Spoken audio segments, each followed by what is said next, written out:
The grand auditorium inside Naval Command Headquarters was packed with senior officers, politicians, journalists, and military observers from around the world. Cameras lined the walls while dozens of decorated commanders filled the seats. At the center of attention sat Commander Ava Morgan, a calm and disciplined officer known for her extraordinary service record. Despite years of distinguished achievements, very few people knew much about her past. Entire sections of her military history remained classified. Some believed she had worked in intelligence. Others suspected special operations. Rumors followed her wherever she went, but nobody could prove anything. Across the room sat Admiral Richard Hayes, a powerful officer with political ambitions and a reputation for destroying rivals. For months he had been frustrated by Ava's growing influence. While her respect came from battlefield achievements, his came from connections and carefully crafted public appearances. When he learned that Ava was being considered for one of the military's highest leadership positions, he decided to stop her. The hearing was supposed to discuss future naval strategy, but Hayes had another plan. As cameras rolled and reporters took notes, he suddenly shifted the conversation toward Ava's classified service record. The room immediately grew uncomfortable. Several officers exchanged nervous glances. Ava remained silent. Hayes smiled confidently and began revealing fragments of old operations, hinting that Ava had concealed important information throughout her career. He suggested that she had operated under a secret call sign and implied that the public deserved to know the truth. Journalists leaned forward. Politicians whispered among themselves. Hayes believed he had finally cornered his rival. Then he said the words that changed everything. "Tell us, Commander Morgan," he said. "Why don't you explain your connection to the call sign Reaper 1? The room froze. Some officers visibly stiffened. Others looked toward Ava with expressions of disbelief. For years, Reaper 1 had been little more than a military legend. Stories described impossible rescue operations, covert missions behind enemy lines, and strategic victories that altered the course of conflicts.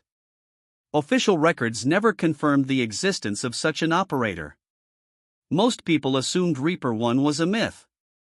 Hayes expected Ava to panic. Instead, she calmly folded her hands and looked directly at him. Before she could answer, the rear doors of the auditorium suddenly opened. Several uniformed officials entered accompanied by legal advisors and security personnel. Their arrival immediately captured everyone's attention. The lead official carried a sealed folder marked with the highest classification level. He approached the stage and requested permission to address the hearing. Confusion spread throughout the audience. Hayes attempted to protest, but the official ignored him. He announced that unauthorized disclosure of classified operational information had just occurred during a live government proceeding. Gasps echoed across the room. The official then revealed that Hayes had obtained portions of classified documents through improper channels while conducting a personal campaign against Commander Morgan. An internal investigation had been underway for months. The hearing had unknowingly become the final piece of evidence. Hayes's confidence vanished. The same cameras he had hoped would destroy Ava's reputation now captured every second of his downfall. As security personnel moved closer, additional findings were presented.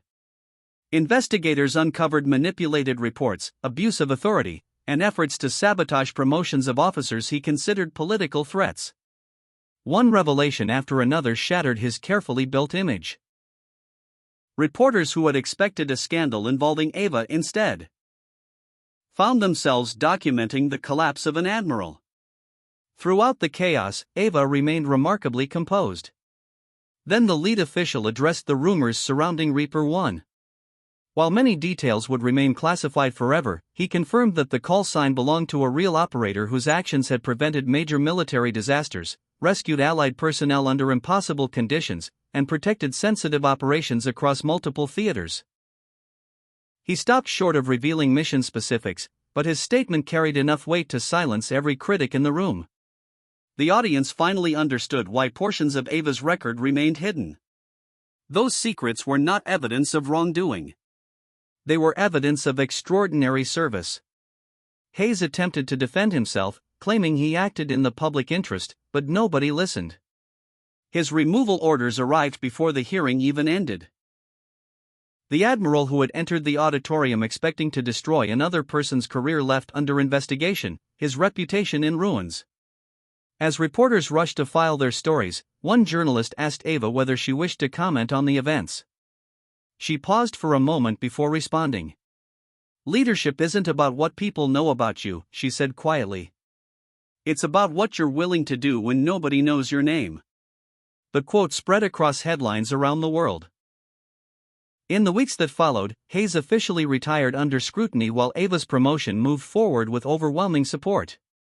The mystery surrounding Reaper 1 only deepened.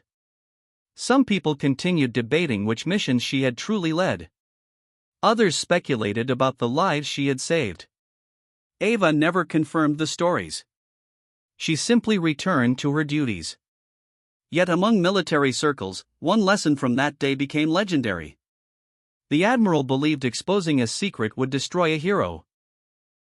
Instead, he exposed his own corruption. And the moment he challenged the legacy of Reaper 1, he ended.